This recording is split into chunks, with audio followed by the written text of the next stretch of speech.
Bro kabaddi லீக்ல நம்ம Tamil last team இன்னைக்கு ஹரியானா டீமுக்கு அகேன்ஸ்டாக ப்ளே பண்ணாங்க. இந்த மேட்சை நம்ம டீம் தோத்துட்டாங்க. கடைசி 5 நிமிஷத்தில் பயங்கரமாக சொதப்பி தள்ளியாச்சு. எக்கச்சக்கமான மிஸ்டேக் அந்த இடத்துல வந்திருந்தது. இந்த மேட்ச்சில் மொதல் 35 நிமிஷம் தமிழ் லாஸ்ட் டீம் பயங்கரமாக ப்ளே பண்ணியிருந்தாங்க. அதே மாதிரி அந்த லாஸ்ட் 5 நிமிஷமும் ப்ளே பண்ணியிருந்தாங்கன்னா இந்த ஒரு மேட்சை நம்ம டீம் வின் பண்ணியிருப்பாங்க. பட் நம்ம கையை விட்டு போயிடுச்சு. இந்த மேட்சை தோற்றதுக்கான முக்கியமான ரீசன் நம்ம டீம் பெருசாக போனஸ் பாயிண்ட் ஸ்கோர் பண்ணலை அண்ட் அதிகமான பாயிண்ட்ஸை விட்டு கொடுத்துக்கிட்டு இருந்தாங்க. அதாவது டிஃபென்ஸில் பாயிண்ட்டை கொடுத்தாங்கன்னா 2 பாயிண்ட்க்கு மேலே தான் மினிமம் கொடுக்காங்க அண்ட் போனஸுமே அதிகமாக கொடுத்துக்கிட்டு இருந்தாங்க. மற்றபடி இன்றைக்கி டிஃபென்ஸில் நல்லாவே பண்ணியிருந்தது. அண்ட் அதே சமயம் நம்ம டீமோட ரைடர்ஸ் என்ன பண்ணாங்கன்னா இன்றைக்கி பெருசாக ஸ்கோர் பண்ணலை அப்படிங்கிறத ஒரு உண்மை. விஷால் சகல் 4 பாயிண்ட் ரைடிங்கில் அண்ட் மொயின் சபாங்கி ரைடிங்கில் 4 பாயிண்ட், நரேந்தர் ரைடிங்கில் 4 பாயிண்ட் அப்படிங்கிற மாதிரி ஆளுக்கு 4 தான் எடுத்திருந்தாங்க. ரைடர்ஸ் இன்னும் கொஞ்சம் பெட்டராக பர்ஃபார்ம் பண்ணியிருக்கலாம். விஷால் சகல் இந்த மேட்ச்சில் ஃபஸ்ட் ஹாஃபில் நல்லாவே ப்ளே பண்ணார். செகண்ட் ஹாஃபில் அவரால் ஒழுங்காக ப்ளே பண்ண முடியல. அதுக்கு காரணம் அவரை தொடர்ந்து டூ ஆர்டர் எல்லையே அவர் அனுப்பிக்கிட்டு இருந்தாங்க. ப்ரெஷரில் அவருமே மிஸ்டேக் பண்ண ஆரம்பிச்சிட்டாரு. இதெல்லாம் பெரிய பெரிய பிளேயருக்கே நடக்கிறது சகஜம். விஷால் சகலுக்கு நடக்கிறதுல நம்ம ஆச்சரியப்படுறதுல பெருசாக ஒன்றும் கிடையாது. ஏன்னா அவர் இப்போ தான் புதுசாக உள்ளே வந்திருக்காரு போன சீசனில் இருந்து. இருந்தாலுமே அவருக்கு வாய்ப்பு ரொம்பவே கம்மியாக கிடச்சிருந்தது. அண்ட் இந்த 2 மேட்சாக அவர் தான் ரைடிங்கை லீட் பண்ணிக்கிட்டு இருக்காரு அப்படிங்கிறப்ப ப்ரெஷரில் கண்டிப்பாக தப்பு ஒரு சிலது வரதான் செய்யும்.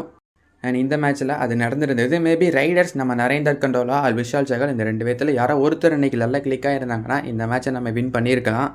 ரைடர்ஸால் இந்த மேட்ச்சில் எதிர்பார்த்த அளவுக்கு ரொம்ப பெரிய பர்ஃபார்மன்ஸை கொடுக்க முடியல. அதே சமயம் அவங்க ரொம்ப மோசமாகவும் ப்ளே பண்ணல, டீசெண்டாக பர்ஃபார்ம் பண்ணிட்டாங்க. டிஃபென்ஸ் நல்லா பண்ணியிருந்தாங்க. இதுவே இந்த மேட்சை வின் பண்ணுறதுக்கு போதுமானது தான். பட் லாஸ்ட் 5 நிமிஷத்தில் நம்ம டீம் மிஸ்டேக் பண்ண காரணத்தினால இந்த மேட்ச் நம்ம கைவிட்டு போயிடுச்சு. அதுவும் எங்கே மேட்ச் போச்சுன்னா லாஸ்ட்டு 3 நிமிஷம் இருக்கிறப்ப நம்ம நிதேஷ்குமார் அண்ட் அமீர் ஹுசைன் பஸ்தாமி இந்த 2 பிளேயருமே வினையை பிடிக்கிறதுக்கு போய் 2 பாயிண்ட்ஸை அப்படியே விட்டு கொடுத்துருப்பாங்க. அதுலேயே மேட்ச் அப்படியே முடிஞ்சிடுச்சு. பட் தமிழ் தலாஸ் டீம் இந்த யங்ஸ்டர்ஸோட இந்த ஒரு டீமை வச்சு இப்படி பெர்ஃபார்ம் பண்ணதுக்கு கண்டிப்பாக நம்ம தமிழ் தலாஸ் டீமை பாராட்டே ஆகணும். இன்ஃபேக்ட் ஸ்டார்டிங்லலாம் இந்த மேட்ச் ரொம்பவே நல்லா போயிட்டு இருந்தது. செகண்ட் ஹாஃபோட அந்த கடைசி 5 நிமிஷம் வரைக்குமே தமிழ் தலாஸ் டீம் ரொம்பவே சூப்பராக ப்ளே பண்ணாங்க. பாயிண்ட்ஸ் டேபிளில் ஃபஸ்ட்டு பொசிஷனில் இருக்கிற டீம் இந்த ஹரியானா ஸ்டீலர்ஸ். அந்த டீமே இப்படி பந்தாடினாங்க. அண்ட் என்ன பிரச்சனைனா பெருசாக ரைடிங்கில் போனஸ் வர மாட்டேங்குது. அண்ட் அதே மாதிரி 3 ரைடர்ஸ் இருக்காங்க. பட் 3 ரைடரில் யாரோ ஒருத்தராவது கொஞ்சம் ரெஸ்பான்சிபிலிட்டி எடுத்து லீட் பண்ணி பிரைமரி ரைடராக போகணும்.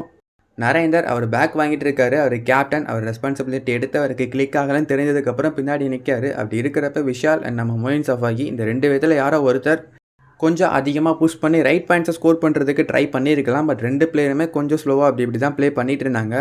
டீசெண்டாக பண்ணிட்டாங்க, அவங்களை குத்த சொல்கிறதுக்கு எதுவுமே இல்லை. பட் இன்னமும் கொஞ்சம் ரெஸ்பான்சிபிலிட்டி எடுத்து அஸ் அ பிரைமரி ரைடராக பர்ஃபார்ம் பண்ணியிருக்கலாம். அண்ட் மொயின் சஃபாகி இந்த மேட்ச்சில் பட்டையை கிளப்பிட்டார்.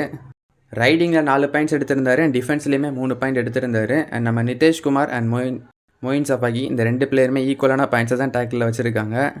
அண்ட் பஸ்தாமி 2 பாயிண்ட்ஸ் எடுத்தார். அண்ட் நம்ம அனுஜ் கூட 2 பாயிண்ட் எடுத்தாங்க. டிஃபென்ஸில் சின்ன சின்ன மிஸ்டேக்லாம் வந்தாலுமே டோட்டலாக டீசெண்டாக பண்ணிட்டாங்க. அந்த கடைசி நிமிஷத்தில் கைவிட்டு போயிடுச்சு. பட் இதெல்லாம் நடக்கிறது தான். இன்னும் கொஞ்சம் திருத்திக்கிட்டு இம்ப்ரூவ் பண்ணிட்டு வந்தாங்கன்னா கண்டிப்பாக அடுத்தடுத்த மேட்சஸில் இன்னுமே நல்லா பர்ஃபார்ம் பண்ணி கம்பேக் கொடுக்கறதுக்கான வாய்ப்பு நல்லாவே இருக்குது. ஸோ உங்கள் ஒப்பீனியன் என்ன இந்த மேட்சை பற்றி? மேட்சை பார்த்தீங்களா இல்லையா அப்படிங்கிறத கமெண்ட்ஸில் கமெண்ட் பண்ணுங்கள். தேங்க்யூ ஃபார் வாட்சிங்.